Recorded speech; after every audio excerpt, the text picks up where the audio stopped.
When I came off the phone and went back into the living room, I was met by three wide-eyed women who could hardly contain their curiosity. And I think it was Debbie who said, "Did we hear what we think we heard?" When I said yes, I've never heard such shrieks of delight, such whoops of joy, with actually Tom and Alfie both joining in. And like all women do in these situations, in no matter of time, they had all the arrangements made, who was going to do what, where, when and how, and exactly what they were going to wear. And that day started a process which has brought us to where we are today. A process that Ingrid and Andrew have devised, arranged, organised with military precision. And nothing has been left to chance, not a thing. It's traditional on these occasions for the groom to know a little bit about his wife's previous exploits. And who am I to break with tradition? I remember many years ago when we lived in Lisburn, and a young man who lived opposite used to refer to Ingrid as Ingy Pingy Rubber Dinky. However, the young man in question could be forgiven for being so familiar, as at that time he was 5 years old and Ingrid was 3.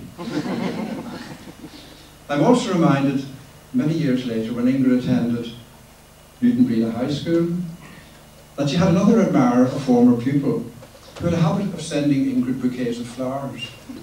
And these would arrive at the school, and every now and again Ingrid would get this message to her class from the secretary of the school saying, "Please come down to reception and remove these flowers." Much to Ingrid's obvious embarrassment. And after that, well, after that is Ingrid's business. Because anything after that pales into insignificance compared to the young man who this afternoon walked her down the aisle. I do have to make mention at this stage just of another of Ingrid's relationships.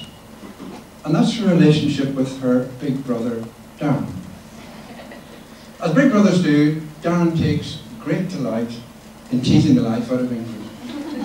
An occupation that he has fulfilled since the day and hour she was born. And he still has the ability to wind her up, telling her the most outrageous things and frightening the life out of her. But as often happens in these situations, there is another side to it. And it's more often than not, if Ingrid's in some trouble, it's Darren that she turns to.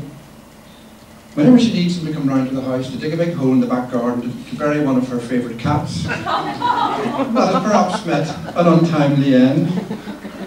Or when she's had a particularly fractious day at work, when whatever can go wrong has gone wrong.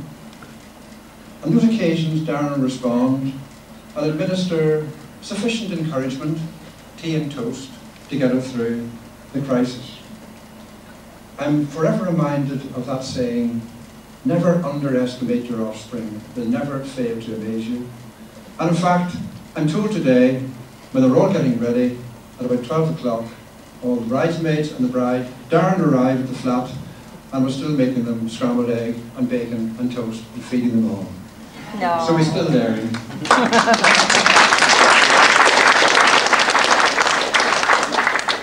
But enough of Ingrid and her exploits. What about this young man at her side today? We first began to hear Andrew's name mentioned when Ingrid took a particular interest in Sirach. We heard this word Sirach mentioned quite a few times, Sirach. We thought, what on earth is this? Is it some sort of political party? Is it some sort of secret sect that Ingrid's joining? Is she in any danger? But no, it was, Ingrid had joined a group of dancers, and it transpired that Andrew proved to be an admirable partner. So eventually Andrew was brought down to Enniskillen to meet us. Turned out to be a very pleasant, polite, well-mannered young man, and he's fitted into the family as if he's always been there. Although I have to say that Andrew always reserves his warmest welcome for our Springer Spaniel Lucy. And when he and Ingrid are getting ready to leave and go back to Belfast, we just have to be quite sure that Andrew hasn't smuggled the dog into the back of the car. And I must say that I was quite surprised when I looked on Andrew and Ingrid's House of Fraser website on the wedding list that in between the duvets and the pillowcases there wasn't an entry which said pets, Springer Spaniel, quantity 1. But who knows, Ingrid? Who knows? Andrew had quite a rough baptism into the Houston family. Because just over a year ago, we all decided to go on holiday in the new year to Carrigart in Donegal. And there that Ingrid and Andrew shared a house with Darren, Sonia, Tom and Alfie. And every morning about 6 o'clock, Tom and Alfie would bound into Andrew's room, pull the duvet off the bed and expect him to get up and play with them. The fact that Andrew got through that ordeal says much for his powers of tolerance.